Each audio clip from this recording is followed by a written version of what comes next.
الحمدللہ رب العالمین والصلاة والسلام علی سید الانبیاء والمرسلین وعلی آلہ وصحبہ ومن تبعہم بإحسان الی یوم الدین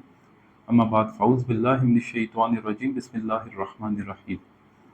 سب سے پہلے تمام سامعین اور ناظرین کو السلام علیکم ورحمۃ اللہ وبرکاتہ۔ آج کا ہمارا جو موضوع ہے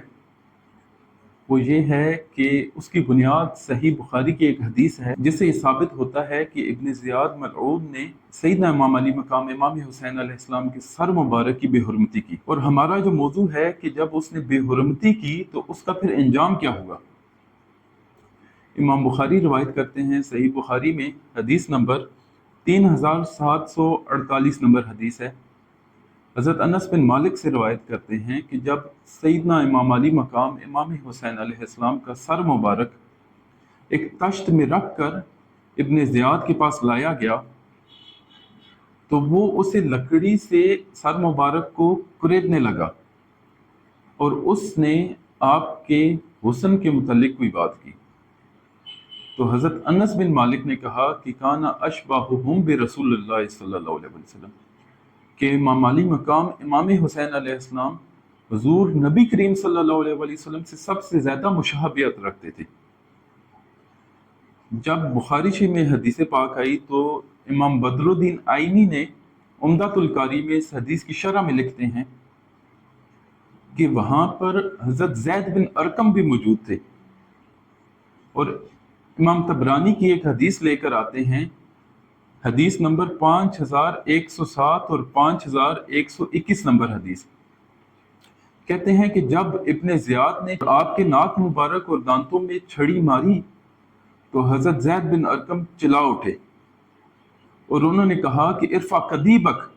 فإنی رأیت رسول اللہ صلی اللہ علیہ وسلم یقبل موضع قدیبک، کہ انہوں نے کہا کہ اپنی چھڑی اٹھا،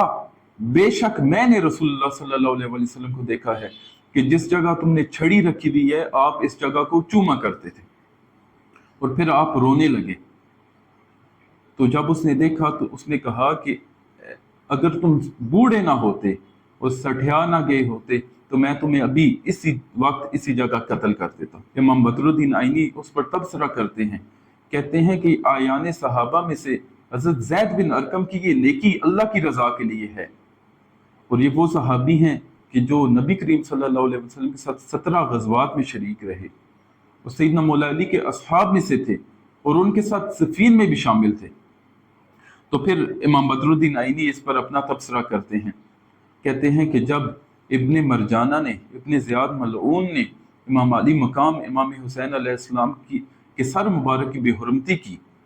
تو پھر اس کا انجام کیا ہوا کہ سن 61 ہجری میں اس نے آپ کو شہید کروایا اور بے حرمتی کی، اور سن 66 ہجری میں ابراہیم بن الاشتر نے ابن زیاد اور اس کے تمام ساتھیوں کو واصل جہنم کیا، انہیں قتل کیا، ان کے سر کاٹے اور ان کے سر مختار سقفی کے حضور پیش کیے، اور روایت کرتے ہیں کہ جب ان سب کے سر مسجد کے سین میں پڑے ہوئے تھے تو سروں کے بیچ سے ہوتا ہوا ایک باریک سانپ آیا، اور وہ سانپ ابن زیاد کے منہ سے داخل ہوا اور اس کے نتنوں سے نکلا، اور نتنوں سے داخل ہوا اور منہ سے نکلا۔ تو یہ امام بدر الدین آئینی بیان کرتے ہیں کہ یہ ہوا اس کا انجام، اور یہ وہ لعنت ہے کہ اللہ رب العزت نے سورہ احزاب آیت نمبر 57 میں ذکر فرمایا ہے۔ فرماتے ہیں کہ ان الذین یؤذون اللہ ورسولہ لعنہم اللہ فی الدنیا والآخرہ واعد لہم عذابا مہینا، کہ بے شک وہ لوگ جو اللہ اور اس کے رسول کو اذیت دیتے ہیں، حضور کو اذیت دینا اللہ رب العزت نے اپنی طرف منسوب کیا، تو فرمایا کہ اللہ رب العزت نے ان پر لعنت فرما دی ہے دنیا میں بھی اور آخرت میں بھی۔ تو یہ وہ لعنت تھی کہ جس نے دنیا میں ابن زیاد اور ان جیسے دوسروں کو، یزید اور ابن سعد اور ان سب کو پا لیا، اور قیامت کے دن ان کے لیے انشاءاللہ دردناک عذاب ہوگا۔ دعا ہے کہ اللہ رب العزت ہمیں امام علی مقام امام حسین علیہ السلام کی اس عظیم قربانی کو سمجھنے کی توفیق عطا فرمائے،